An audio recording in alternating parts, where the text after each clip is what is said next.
Boa tarde, minha gente. É um prazer imenso estar aqui mais uma vez com vocês para apresentar algumas dicas imprescindíveis, fundamentais para o nosso dia a dia. Nós sabemos que é fundamental saber como caminhar com a língua portuguesa, uma das línguas mais difíceis do mundo, mas nada é impossível, basta você querer. E aí, antes de começar as dicas, eu quero informar vocês que estarei iniciando duas isoladas, uma em Boa Viagem e outra no centro. Sábado pela manhã será no centro, começa no dia 6 deste mês, e no dia 9, que é na terça-feira à noite, estaremos aqui em Boa Viagem. Lembrando que quem se matricular até amanhã tem 10%, no ato da matrícula terá 10% de abatimento. Mas vamos lá, eu sempre vou ficar mostrando dicas a vocês, né, durante o ano, e na isolada, obviamente, mostrarei bem mais elementos que fazem parte realmente do nosso dia a dia, que fazem parte da língua portuguesa.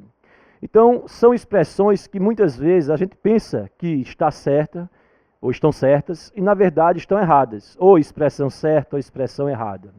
Como, por exemplo, é comum dizer, está na hora dela chegar, está na hora dela chegar, está na hora da onça beber água. Veja, está errada essa construção. O correto é dizer, está na hora de ela chegar. Por quê?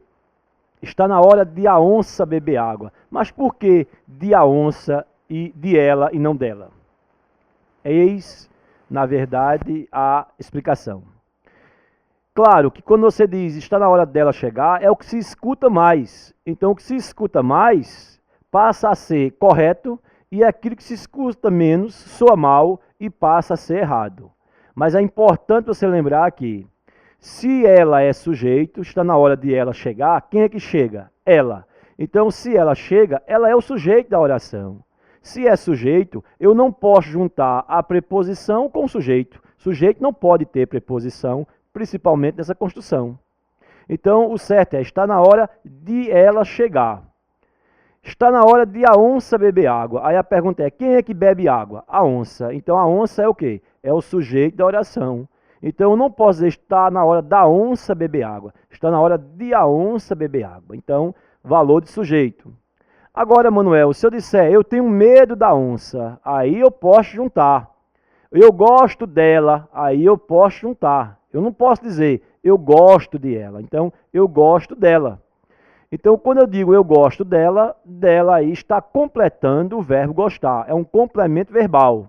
Então, eu posso unir a preposição com o pronome, quando for complemento. Quando eu disser eu tenho necessidade dela, é um complemento nominal. Eu necessito dela, é um complemento verbal. Aí, perfeito. Eu tenho medo da onça. Aí também correto. Agora, está na hora de a onça chegar. Está na hora de a onça beber água. Aí só é fazer a pergunta. Quem é que bebe água? A onça. Quem é que vai chegar? Ela. Então, sujeito jamais poderá juntar.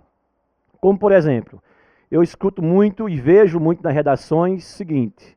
Apesar do governo agir mal, tal, tal, tal. Não é apesar do governo agir mal, é apesar de o governo agir mal. Quem é que age mal? O governo.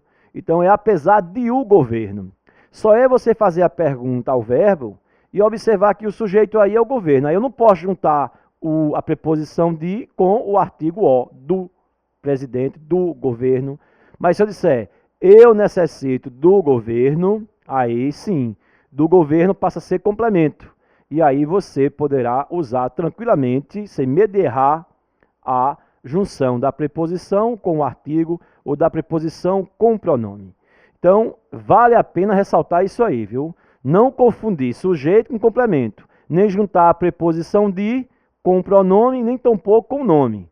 Então, apesar de o governo, está na hora de ela chegar e está na hora de a onça beber água. Sujeito, separa. Tenho medo da onça, gosto dela, necessito do governo. São complementos, então eu poderei juntar. Então, a primeira dica. Daqui a pouquinho estaremos com algumas outras dicas, então até daqui a pouco. Um abraço a todos.